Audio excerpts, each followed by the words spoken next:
গত ৫ তারিখ থেকে আমাদের ভাইদের লড়তে হচ্ছে। লোকসভা নির্বাচনের সময় শ্যামপুর বাজারে আমি যে মাঠে সভা করেছিলাম, পিছন থেকে পুলিশ আর তোলামূল সব খায়। বালি, কয়লা, ট্যাব সব খেয়ে নিচ্ছে। আপনারা শুনলে অবাক হয়ে যাবেন, এই মাঠে এনওসি দিয়েছি, পুলিশ পারমিশন দেয়নি, হাইকোর্টে যেতে হয়েছে, ৩ দিন ধরে হিয়ারিং হচ্ছে। আজকে কলকাতা হাইকোর্টের নির্দেশে সভা করছি।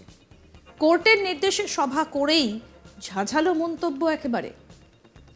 কি বলা হচ্ছে না, এই মাঠে এনওসি নিয়েছি, পুলিশ পারমিশন দেয়নি, হাইকোর্টে যেতে হয়েছে, ৩ দিন ধরে হিয়ারিং হয়েছে, তারপরে নাকি সভা হচ্ছে। এবং একই সঙ্গে আরও যেটা বলা হচ্ছে যে গত ৫ তারিখ থেকে আমাদের ভাইদের লড়তে হচ্ছে এই সভা করার জন্য। লোকসভা নির্বাচনের সময় শ্যামপুর বাজারে আমি যে মাঠে সভা করেছিলাম, পিছন থেকে পুলিশ আর তোলামূল সব খায়। বালি, কয়লা, ট্যাব সব খেয়ে নিচ্ছে। এবং তিনি বলছেন যে আরও অবাক হয়ে যাবেন এই কথা শুনে, যে এই মাঠে এনওসি দিয়েছি, পুলিশ পারমিশন দেয়নি, হাইকোর্টে যেতে হয়েছে এবং ৩ দিন ধরে হিয়ারিং হচ্ছে। আজকে কলকাতা হাইকোর্টের নির্দেশে সভা করা সম্ভব হয়েছে। কোর্টের নির্দেশে একেবারে ঝাঝালো মন্তব্য। কে করেছে জানেন এই মন্তব্য? এই মন্তব্য করেছেন শুভেন্দু অধিকারী।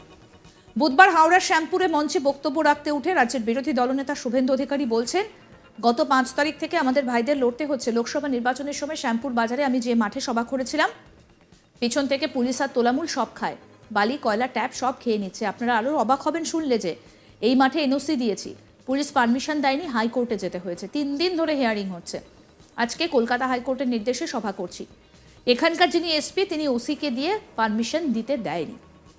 কি বলছেন শুভেন্দু অধিকারী, শুনবো এবার। গত ৫ তারিখ থেকে আমাদের ভাইদের, বন্ধুদের এবং জেলা কমিটিকে লড়তে হচ্ছে। প্রথমত, আমি লোকসভা নির্বাচনের সময় যে মাঠে সভা করেছিলাম, স্কুল মাঠে শ্যামপুর বাজারে, পিছন থেকে পুলিশ আর তোলামূল সব খায়। বালি, কয়লা, এখন স্কুলের ট্যাবও খাচ্ছে, সিসিটিভিও খেয়ে অর্জন করছে। তারা পিছন থেকে ওখানে পারমিশন দেয়নি। আপনারা শুনলে অবাক হয়ে যাবেন। আমরা এই মাঠের এনওসি দিয়েছি, দেউলি ফুটবল মাঠ, এখানকার পুলিশ অনুমতি দেয়নি, হাইকোর্টে যেতে হয়েছে, ৩ দিন ধরে হিয়ারিং হচ্ছে।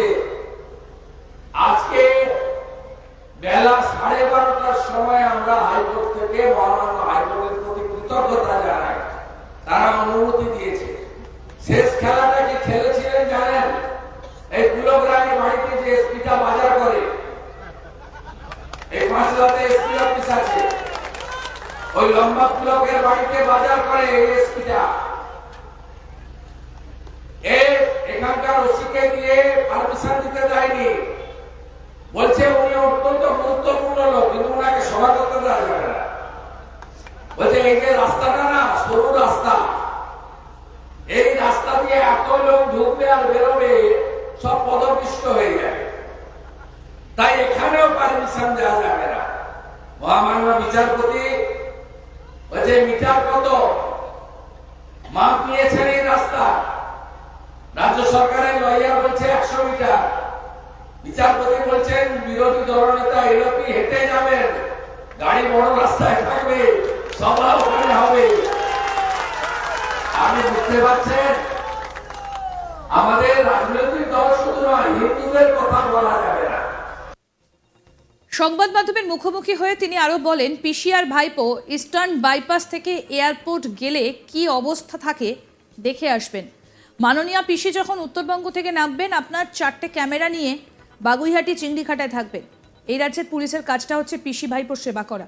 এখানকার এসপি পুলকের বাড়িতে বাজার করে, আর যত গরু ঝাড়খণ্ড থেকে হাঁটিয়ে হাঁটিয়ে আনা হয়, সব গরু এখান থেকে নৌকোয় তুলে ভাইপোর ডায়মন্ড হারবার দিয়ে গোসাবা হয়ে বাংলাদেশে বিক্রি করে। আর পুলিশ প্রত্যেক গরু পিছু ২০০০ টাকা করে তোলে। সারা রাত ধরে হাজার হাজার গরু নিয়ে যাচ্ছে। এইগুলো সব বন্ধ হবে। যোগী আদিত্যনাথ উত্তরপ্রদেশে বন্ধ করেছেন, আমরা ২০২৬-এ এইসব বন্ধ করব। কি বললেন এই বিষয়ে বিরোধী দলনেতা, সেটাও শোনাবো। পিসিআর ভাইপো গেলে, পিসি ভাইপো গেলে ইস্টার্ন বাইপাস থেকে এয়ারপোর্ট কি অবস্থা থাকে দেখে আসবেন। আগামীকাল মাননীয় পিসি যখন উত্তরবঙ্গ থেকে নামবেন দমদমে, আপনি আপনার 4টে ক্যামেরা নিয়ে লেক টাউন, বাগুইহাটি, চিংড়িঘাটায় থাকবেন, দেখবেন কি ট্রাফিক থাকে। এই রাজ্যের পুরো ব্যবস্থাপনাটা, পুলিশের কাজটা হচ্ছে পিসি ভাইপোর সেবা করা। এখানে যেমন পুলকের ঘরে বাজার করে এখানকার এসে, আর যত গরু হাঁটিয়ে হাঁটিয়ে আনা হয় ঝাড়খণ্ড থেকে, সব গরুকে উলবেড়িয়ার ঘাট আর এখানে গাদিয়াড়ার ঘাটে এখান থেকে নৌকায় তুলে ওই ভাইপোর ডায়মন্ড হারবার দিয়ে গোসাবা হয়ে বাংলাদেশে বিক্রি করে। আর পুলিশ পার গরু 2000 টাকা করে তোলে। রাত্রে চলুন আমার সঙ্গে, সারা রাত ধরে হাজার হাজার গরু নিয়ে যাচ্ছে হাঁটিয়ে হাঁটিয়ে। এগুলো সব বন্ধ হবে। যোগী আদিত্যনাথজি ইউপিতে বন্ধ করেছে, হেমন্ত বিশ্ব শর্মা আসামে বন্ধ করেছে, 26 সালে আমরা বাংলাতে বন্ধ করব। গত 5 তারিখ থেকে আমাদের ভাইদের লড়তে হচ্ছে। লোকসভা নির্বাচনের সময় শ্যামপুর বাজারে যেখানে সভা করেছিলেন, সেই মাঠে সভা করার জন্যই নাকি প্রশাসনের বাধা, বলছেন শুভেন্দু অধিকারী। এবং শেষ পর্যন্ত কোর্টের নির্দেশ নিয়ে সভা করেই তিনি জায়গা ছাড়লেন।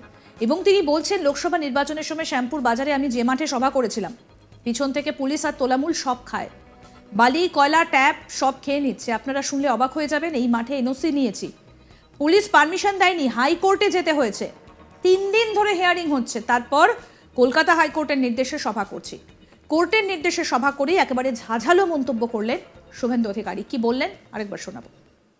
গত 5 তারিখ থেকে আমাদের ভাইদের, বন্ধুদের এবং জেলা কমিটিকে লড়তে হচ্ছে। প্রথমত, আমি লোকসভা নির্বাচনের সময় যে মাঠে সভা করেছিলাম, স্কুল মাঠে শ্যামপুর বাজারে, পিছন থেকে পুলিশ আর তোলামূল সব খায়, বালি, কয়লা, এখন স্কুলের ট্যাবও খাচ্ছে, সিসিটিভিও খেয়ে অর্জন করছে। তারা পিছন থেকে ওখানে পারমিশন দেয়নি। আপনারা শুনে অবাক হয়ে যাবেন, আমরা এই মাঠের এনওসি দিয়েছি, দেউলি ফুটবল মাঠ, এখানকার পুলিশ অনুমতি দেয়নি। হাইকোর্টে যেতে হয়েছে, 3 দিন ধরে হিয়ারিং হচ্ছে। আজকে বেলা 12:30টার সময় আমরা হাইকোর্ট থেকে মহামান্য হাইকোর্টের প্রতি কৃতজ্ঞতা জানাই, তারা অনুমতি দিয়েছে। শেষ খেলাটা কি খেলেছিলেন জানেন? এই কুলগ্রামের বাড়িতে যে এসপিটা বাজার করে, এই মাসলাতে এসপি অফিস আছে। আরো আপডেট পেতে দেখতে থাকুন আজ তাক বাংলা, সাবস্ক্রাইব করুন।